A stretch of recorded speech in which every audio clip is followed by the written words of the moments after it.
guys, welcome back to my channel. My name is Sarah and this is B.fleye Beauty, and this is my series called Beauty Basics. So stay tuned to see what your lesson is going to be. Hi guys, so today's lesson is foundation, cover up, conceal, powder situation. I personally do not wear foundation every day. I just like to conceal the redness, but I want to give you guys a little basic info on foundation and what might be good for your skin. So there are three things you want to think about when picking out a foundation. The first thing is the tone of your skin. I recommend always leaning towards neutral in the name of the color or the number of the foundation, whatever. It's a little easier to find your shade that way. Another way to get more specific, or one way to get more specific, is to, I'm not sure if you can see the color of my veins, but is to look at the veins on your wrists, or where it's easy for you to see your veins. If they are bluer, you're gonna tend to be more cool or have a little bit of pink in your skin. You can tell that I have pink in my skin, but I also have redness, which is why I like the yellower color, could kind of counteract that. So I would be more cool. If you have a greener tone in your veins, you're gonna be a warmer tone. So that's the first step for picking out a foundation. Secondly, you wanna think, do you have oily skin, dry skin, or normal skin, right? So there's two parts of that, I guess.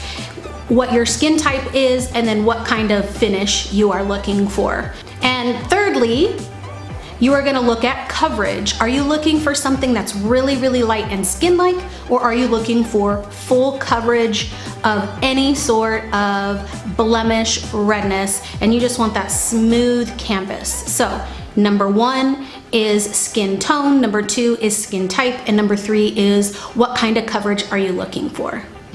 I really like to take the outlook of start with very little and then add as you go. That way you don't have a very cakey look on the skin. I don't know that I need my little headband, so I've already prepped my skin, and I will have another video on that as well. So I have vitamin C, I have toner, I have SPF and moisturizing spray. I do have some mascara on because I don't want to scare nobody. So we have a few different levels of foundation or cover up. In the liquid category, I would say the most thin or most skin-like would be the Glossier Skin Tint. It really, all it does is kind of ease up the redness. So I'm gonna use this. The next step up would be a CC cream. I really love the IT Cosmetics CC cream. They do have different formulas of that depending on your skin type. They don't really have a huge range of tones though. I think they're trying, well, I don't know. I will double check on that. Another foundation, full coverage liquid foundation I like is the Pro Glow by L'Oreal. I also really love the Flower Beauty. It's very glowy. If you have very oily skin and you would rather wear a powder foundation to give you that clean base to put your other products on top of, I have a more matte version. Is still kind of my favorite, is the MAC Fix Plus. Fix Plus, that's not right. Studio Fix, come on Hathaway. And then my drugstore one that's a little bit more, I would say it doesn't look as matte after a few minutes as the MAC powder does, is the L'Oreal True Match mineral powder. The only thing about the powders is even if you have very oily skin, I would still make sure to moisturize so that the powder doesn't cake up and make you look dry. So again, those are some of my favorite cover-ups. I'm gonna show you what I do with my Glossier Skin Tint.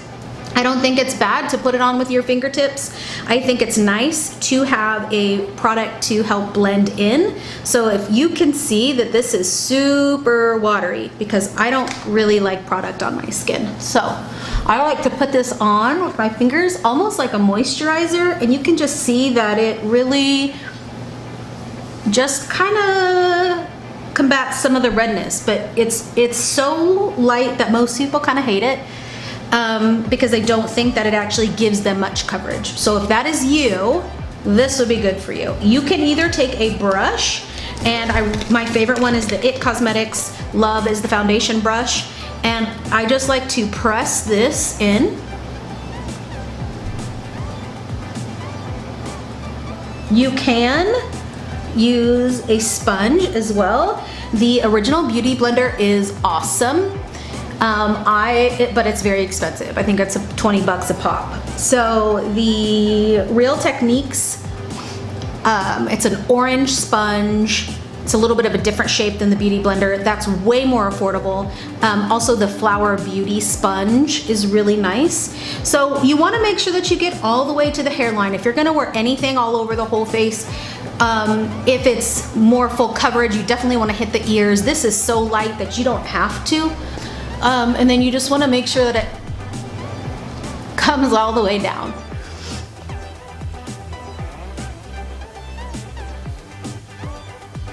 So what I do from there is, again, I'm aiming for the lightest coverage on my skin I can possibly do. So if you have more things to cover, deeper redness, maybe some scarring, some deep acne, or you have more acne all over the face, then maybe you want a thicker coverage foundation, and I would go with the L'Oreal Pro Glow, the Flower Beauty. There are other drugstore ones that are really nice, but ease into it. So it's easier and better to take a little bit at a time and see what needs the coverage.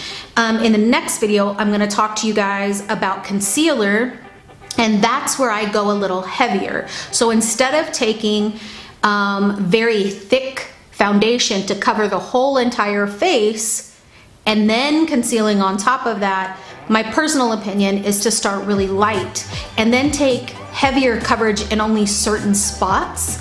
That way you don't feel cakey and you don't look cakey, because a lot of things that you see on YouTube and on Instagram when it comes to tutorials is a very thick mask, and that looks gorgeous in a picture. But let me tell you, in person, it is a little scary. So lighter coverage is always better, and then you can build on it in the spots that you need more coverage. So stay tuned for the next video. Thanks for watching, guys.